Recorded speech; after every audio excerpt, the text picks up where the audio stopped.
पर एक मनुष्य का दूसरे मनुष्य के साथ में, मनुष्य का राज्य के साथ में, राज्य का उसके अंगों के साथ में और राज्य का विदेशों के साथ में संबंध क्या होगा, इसके बारे में जो हमें जानकारी उपलब्ध कराता है उसे हम संविधान कहते हैं। सभी विद्यार्थियों का हमारी क्लास में स्वागत है और आज हम जिस विषय के बारे में बात करेंगे वह है संविधान का अर्थ, परिभाषा और उद्देश्य, meaning, definitions and aim of the constitutions. तो दुनिया में आप जानते हैं अनेक प्रकार के जो संविधान हैं वो बनाए गए हैं। दुनिया में अनेक देशों ने अपनी सुविधा अनुसार अपने संविधान का निर्माण किया है, तो हम उन्हीं के बारे में आज हम जानकारी रखेंगे। सबसे पहले आपको जानना जरूरी है कि संविधान जो होता है उसे किस प्रकार से आप डिफाइन कर सकते हैं। सबसे पहले शुरुआत जो करते हैं वो प्रस्तावना से ही करते हैं। तो यहाँ इंट्रोडक्शन है और इंट्रोडक्शंस में यहां हम जानकारी रखेंगे कि संविधान क्या, विशेषकर इसके हमें किस प्रकार से कोई संविधान बनता है तो वो क्या होता है। तो आप सभी जानते हैं कि दुनिया में जितने भी प्रकार के यहाँ पर देश हैं उन देशों का संचालन किसी न किसी प्रकार से किसी संविधान के माध्यम से हो रहा है। यहाँ पर आप किसी देश को तो छोड़िए, आप सबसे पहले हम ह्यूमन बॉडी पर ही आ जाते हैं, मानव शरीर। यदि हम यहाँ पर बात करें ह्यूमन के बारे में, मानव के बारे में, तो यहाँ पर जो भी मनुष्य है उसका शरीर भी अपने आप में एक संविधान की तरह कार्य करता है। बॉडी एक स्ट्रक्चर्स हो गया यहाँ पर और उस स्ट्रक्चर्स को चलाने के लिए हमें कुछ नियमों की आवश्यकता पड़ती है। जैसे कोई देश है, किसी देश को चलाने के लिए हमें नियमों की आवश्यकता पड़ती है। तो दुनिया के प्रत्येक देश हैं उनके पास में अपना एक संविधान है। संविधान का अर्थ क्या है, इसके बारे में अलग अलग प्रकार से जो विद्वान हैं अपने अलग अलग प्रकार से डेफिनेशंस हमें बताने का प्रयास करते हैं। तो संविधान जिसे अंग्रेजी में आप जानते ही हैं और उसे हम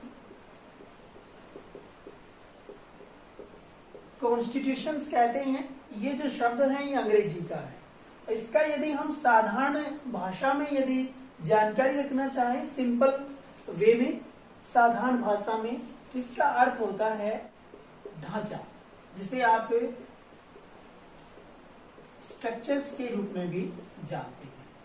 तो संविधान क्या है, एक ढांचा है और उस ढांचे के आधार पर ही किसी देश का संचालन किया जाता है। जैसे मनुष्य है, मनुष्य तभी यहाँ पर साकार होगा जब उसके पास में अपना एक ढांचा होगा, एक नियमों का, एक उसके पास में अपना एक समूह होगा, उसके पास में अपनी बॉडी होगी। तो यहाँ पर ये एक ढांचे के रूप में कार्य करता है। राज्य है, राज्य के लिए जरूरी है कि उसके पास में अपना एक स्ट्रक्चर्स, उसके पास में एक लिखित जो दस्तावेज लिखित हो या अलिखित हो वो उसके पास में होना चाहिए। वो उसका ढांचा होता है, उसका स्ट्रक्चर्स होता है। संविधान जिसे आप साधारण भाषा में ढांचे के रूप में भी आप इसको जानते हैं। संविधान का हम यहाँ पर दो अर्थों में हम इसका अध्ययन करते हैं। एक यहाँ पर होता है नैरो और एक यहाँ पर होता है ब्रॉड।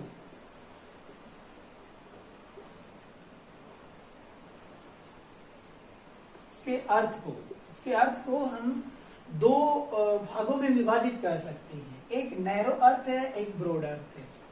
नैरो का अर्थ होता है संकुचित, ब्रॉड का अर्थ होता है विशेषकर विस्तृत। तो यदि हम संकुचित के बारे में बात करें तो ये बात करता है केवल रिटन डॉक्यूमेंट्स को, जो लिखित दस्तावेज हैं उनको ये मानता है। तो सामान्यतः लिखित नियमावली को इन्होंने संविधान कहा है। जहां पर लिखित दस्तावेज हमें मिलते हैं तो उसको लिखित, यहाँ पर संकुचित अर्थ में संविधान को मानते हैं। दूसरा यहाँ पर आता है कि रिटन के साथ साथ लिखित तो रहेगा, इसके साथ साथ वहां पर जो भी रीति रिवाज हैं, ट्रेडिशंस हैं, परंपराएं जो बनी हैं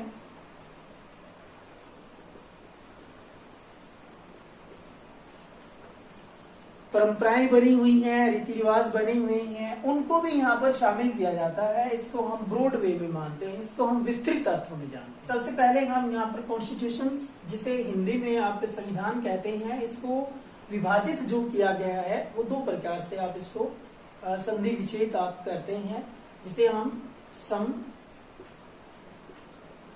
प्लस विधान बराबर है। सम का यहां पर अर्थ होता है समान,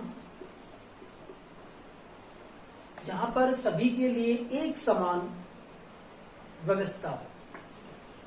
और विधान यहां पर आप जानते ही हैं कानून, विधान भी लिख सकते हैं आप, और इसको आप कानून भी लिख सकते हैं। जहां पर सभी के लिए एक समान कानून हो, नियम हो, उसे हम संविधान कहते हैं। दूसरा यहां पर एक और अर्थ भी आप जान सकते हैं, श्रेष्ठ प्लस विधान। जहां पर श्रेष्ठ विधान हो, इसका अर्थ यह है कि उस राज्य में अनेक प्रकार के कानून बने होते हैं, उन विधानों में जो श्रेष्ठ विधान होता है वो सबसे महत्वपूर्ण माना जाता है, उसे हम संविधान कहते हैं। इसके साथ में यहाँ पर सम का अर्थ आप एक और वे में भी आप यहाँ पर बता सकते हैं, जिसे हम सर्वप्रथम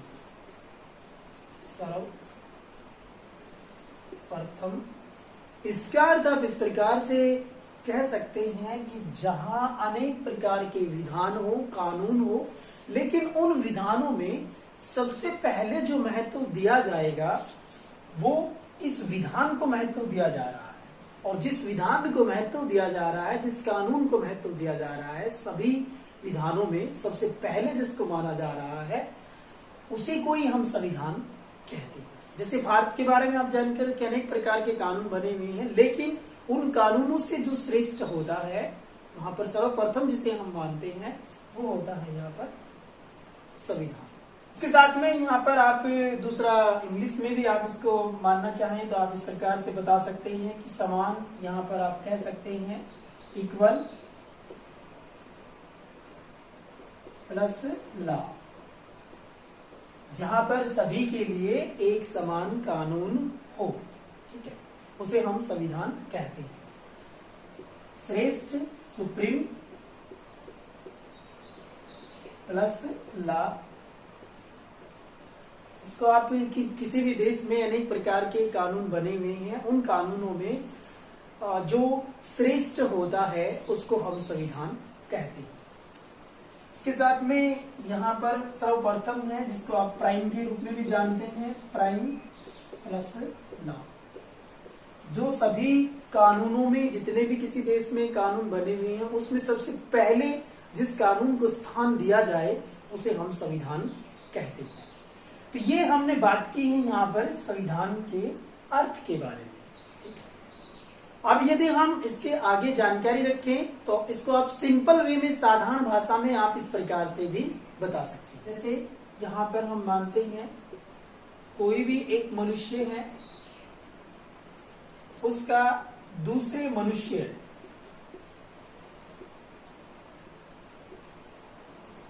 एक मनुष्य का दूसरे मनुष्य के साथ संबंध क्या होगा, इसके बारे में जानकारी हमें संविधान उपलब्ध कराता है।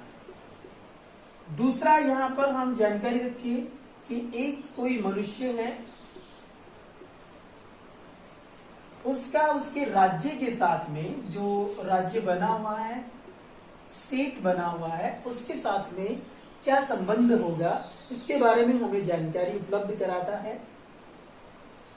तीसरा यहाँ पर आप बता सकते हैं राज्य है, उस राज्य का इसके अंगों के साथ में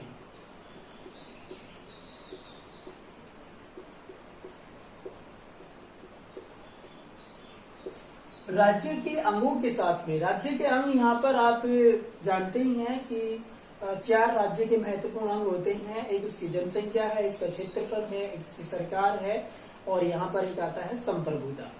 तो इसमें सबसे महत्वपूर्ण जो होता है, यद्यपि सभी महत्वपूर्ण है, लेकिन उनके कार्यों का जो संचालन वास्तव में करती है वो सरकार करती है। तो सरकार के 3 महत्वपूर्ण अंग होते हैं, विधान पालिका, कार्यपालिका और न्यायपालिका। तो राज्य में ये किस प्रकार से कार्य करते रहते हैं उनके बारे में हमें जानकारी मिलती है।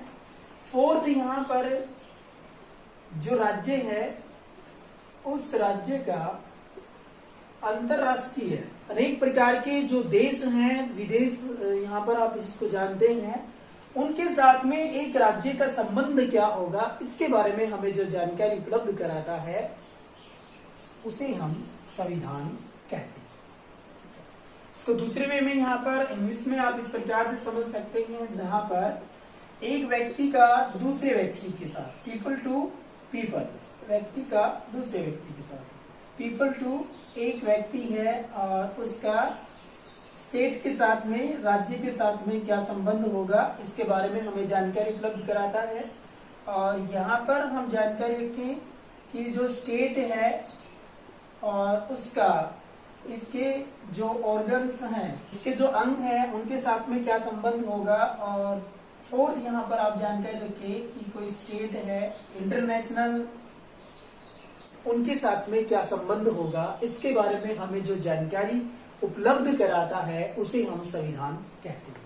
तो इनके बारे में आपकी सिंपल वे है, इनके बारे में आप बता सकते हैं संविधान क्या है, जहां पर एक मनुष्य का दूसरे मनुष्य के साथ में, मनुष्य का राज्य के साथ में, राज्य का उसके अंगों के साथ में और राज्य का विदेशों के साथ में संबंध क्या होगा इसके बारे में जो हमें जानकारी उपलब्ध कराता है उसे हम संविधान कहते हैं। सिंपल अर्थ में डेफिनेशंस। और इसके बारे में अनेक प्रकार के जो विद्वान हैं वो अलग अलग प्रकार से परिभाषाएं देते हैं। जैसे यदि हम सबसे पहले अरस्तु के बारे में जाने, राजनीति विज्ञान के जो जन्मदाता हैं अरस्तु, उनके बारे में जाने, तो उन्होंने तो सिंपल अर्थ में कह दिया कि संविधान, उसका जो अभिप्राय वो इस प्रकार से, उसके भावार्थ में आपको बताया जा रहा है कि संविधान का अभिप्राय है राज्यों के कार्य और व्यक्ति के अधिकारों को निश्चित करना। अरस्तु के अनुसार संविधान की परिभाषा है कि संविधान राज्य के कार्यों और नागरिकों के अधिकारों को निश्चित करता है, उसे हम संविधान कहते हैं। दूसरा, यहाँ पर हम बात करें ऑस्टिन के अनुसार, उन्होंने तो सिंपल वे में कह दिया है कि संविधान सर्वोच्च संगठन को स्थापित करने वाले निश्चित नियम होते हैं। तीसरा, यहाँ पर हम डायसी के बारे में जानकारी रखें। डायसी ने भी सिंपल वे में कह दिया कि संविधान उन नियमों का समूह है जो प्रत्यक्ष या परोक्ष रूप से राज्य की राज्य सत्ता का वितरण और प्रयोग को निश्चित करता है। ये उनके माध्यम से इसकी परिभाषा दी गई है। तो ये इसके डेफिनेशंस यहाँ पर अलग अलग विद्वानों ने यहाँ बताई है। नेक्स्ट में हम बात करें कि संविधान कोई भी होता है उसका उद्देश्य क्या होता है। एम, निश्चित रूप में कोई भी देश है जब अपने देश का संविधान निर्माण कर रहा है तो प्राइमरी वे में वो अपने माइंड्स में कुछ विचार रखते हैं। जैसे हम अमेरिका के कॉन्स्टिट्यूशन के बारे में बात करें तो वहां पर साम्यवादी जो व्यवस्था है उसका विरोध वहां पर किया गया है। तो वहां पूंजीवाद को और व्यक्तिवाद को अधिक से अधिक बढ़ावा दिया जाता है। यदि हम रसिया के कॉन्स्टिट्यूशन के बारे में बात करें, रूस के संविधान के बारे में बात करें, तो वहां पर उनका उद्देश्य अलग हो जाता है। वो यहाँ बात करते हैं कि समाजवाद की स्थापना और व्यक्तिगत जो प्रॉपर्टी है उसको सीमित किया जाए, उसको या तो लगभग समाप्त किया जाए या उसको सीमित किया जाए। तो प्रत्येक जो कंट्री बने हुए हैं, अनेक प्रकार के जो देश हैं, वे देश संविधान का अलग अलग उद्देश्य वहां पर निश्चित कर देते हैं। जैसे भारत में हम बात करें तो सामाजिक समानता के बारे में, मिश्रित अर्थव्यवस्था के बारे में, धर्मनिरपेक्षता के बारे में यहाँ पर प्राइम जो इसके उद्देश्य थे वो यहाँ पर रखे गए थे। इसी में ही नेक्स्ट आता है कि दुनिया के अनेक प्रकार के संविधान बने हुए हैं। अब हम किस देश के संविधान को सबसे अच्छा संविधान कहें, ये बड़ा एक क्वेश्चन मार्क है। कई देश हैं वो अपने अपने देश के संविधानों के बारे में विशेषताएं बताते हैं और इसमें भी एक कंपटीशन सा चल जाता है कोई देश जहां पर चाहे तानाशाही हो वो भी कहता है कि हमारे देश का संविधान सबसे अच्छा संविधान है। प्रत्येक देश इस प्रकार से विचार है वो उसकी जनता में, उसकी जनता के माइंड में वहां पर मनोवैज्ञानिक रूप से उनमें संप्रेषित करते रहते हैं, कम्युनिकेट उनके साथ में करते रहते हैं। तो उसे कोई हम यहाँ पर बात को ध्यान में रखते हुए एक अच्छा जो संविधान होता है उसकी क्या विशेषताएं होती हैं उनके बारे में हम बात करेंगे। अच्छे संविधान की सबसे पहली विशेषता तो आप ये कह सकते हैं कि वो लिखित होना चाहिए। संविधान सामान्यतः लिखित संविधान को सबसे अच्छा संविधान आप मान सकते हैं। और इसमें ये होता है कि कोई भी यदि किसी व्यक्ति को कोई प्रॉब्लम हो तो सीधा डायरेक्ट संविधान है, संविधान की बुक्स पढ़ेगा और उसका जो कोटेशंस या उसमें जो लिखा गया है उसका रेफरेंस वो दे सकते हैं। तो लिखित संविधान सबसे अच्छा संविधान होता है। तो यहाँ पर अच्छे संविधान की विशेषता एक तो यही है कि उसमें उस संविधान का लिखित रूप में होना अनिवार्य है। परंपराओं और रीति रिवाजों का ये है कि ये बदलते रहते हैं, एक परंपरा है, रीति रिवाज है, समय के साथ में ये बदलते रहते हैं। या लेकिन यहाँ पर रिटर्न भी बदलता रहता है, लेकिन इसके एक प्रोसेस का पारित करना पड़ता है। जो भी संविधान हो वो माइक्रो होना चाहिए, सूक्ष्म होना चाहिए। इसका अर्थ है कि ज्यादा विस्तृत बड़ा या ज्यादा संविधान नहीं होना चाहिए। जैसे अमेरिका का जो संविधान है उसमें केवल 7 आर्टिकल हैं, 7 अनुच्छेद हैं और 7 अनुच्छेद के माध्यम से ही वहां पर उनका संविधान का संचालन वहां पर किया जा रहा है। तो ये अपने आप में एक महत्वपूर्ण बात है। तो अच्छे संविधान की विशेषता मानी गई है कि वो सूक्ष्म होना चाहिए, प्रोविजन होना चाहिए, प्रावधान होना चाहिए। किसका होना चाहिए? फंडामेंटल राइट्स का, जो मौलिक अधिकार है उनका यहाँ पर प्रावधान होना चाहिए। मौलिक अधिकारों का वर्णन संविधान में होना चाहिए। जिस देश के संविधान में मौलिक अधिकारों का वर्णन है, राइट टू लाइफ है, विचार व्यक्ति की स्वतंत्रता है, तो ये यदि उसमें मौलिक अधिकार शामिल है तो उस संविधान को भी हम अच्छा संविधान कह सकते हैं। संविधान है वो सिंपल होना चाहिए, सिंपल, और इसके साथ में क्लियर होना चाहिए, स्पष्ट होना चाहिए। किसी भी व्याख्या के बारे में, किसी भी शासन व्यवस्था के बारे में हम थोड़ा सा भी यदि अध्ययन करें और उसके बारे में संविधान में हम जाएं तो वहां पर स्पष्ट अर्थों में होना चाहिए। वहां पर कोई भी किसी प्रकार से कंट्रोवर्सी है, विरोधाभास नहीं होना चाहिए, जो जन सामान्य भी उसको आसानी से समझ सके। नेक्स्ट हम बात करें तो जो संविधान है वो परिवर्तनशील होना चाहिए। ऐसा नहीं है कि एक बार किसी ने कोई संविधान बना दिया और उसमें कोई परिवर्तन ही नहीं हो तो वो संविधान अच्छा नहीं होगा। जिस संविधान में परिवर्तन होता है, और परिवर्तन होने के अलग प्रकार के तरीके होते हैं, जैसे किसी में सिंपल तरीके से होता है, किसी में कठोर तरीके से होता है। तो दोनों ही तरीके अपने अपने आप में महत्वपूर्ण स्थान रखते हैं, लेकिन महत्वपूर्ण बात ये आती है कि इसमें परिवर्तन का प्रावधान यहाँ पर होना चाहिए कि संविधान जो हो है उसमें परिवर्तन होते रहने चाहिए। नेक्स्ट यदि हम बात करें और वो है सुप्रीम, कि उस देश में संविधान को सर्वोच्च माना जाना चाहिए। यदि हम अमेरिका के बारे में बात करें तो अमेरिका है, अमेरिका में भी जो सर्वोच्च माना जाता है वो संविधान माना जाता है। न राष्ट्रपति सर्वोच्च है, न विधान पालिका, कार्यपालिका, न्यायपालिका, कोई सर्वोच्च नहीं है। जो सर्वोच्च है वो संविधान है। ऐसी व्यवस्था हमारे देश में है। न तो यहाँ पर राष्ट्रपति, प्रधानमंत्री या कोई मंत्रिमंडल है, या विधान पालिका, न्यायपालिका, कोई भी कार्यपालिका, कोई भी संस्थाएं हैं वो सर्वोच्च नहीं है। सर्वोच्च जो है वो भारत में वो होता है संविधान। नेक्स्ट यदि बात करें और वो है कि जो भी संविधान है वो फेयर होना चाहिए। फेयर का अर्थ है कि वो निष्पक्ष होना चाहिए, उसमें किसी प्रकार से कोई भेदभाव नहीं होना चाहिए। भाषा, धर्म, जाति, गोत्र, क्षेत्र इत्यादि हैं, उनमें किसी प्रकार से कोई बाइसेस नहीं होनी चाहिए। यदि ऐसा है तो उसे हम एक अच्छा संविधान कहते हैं।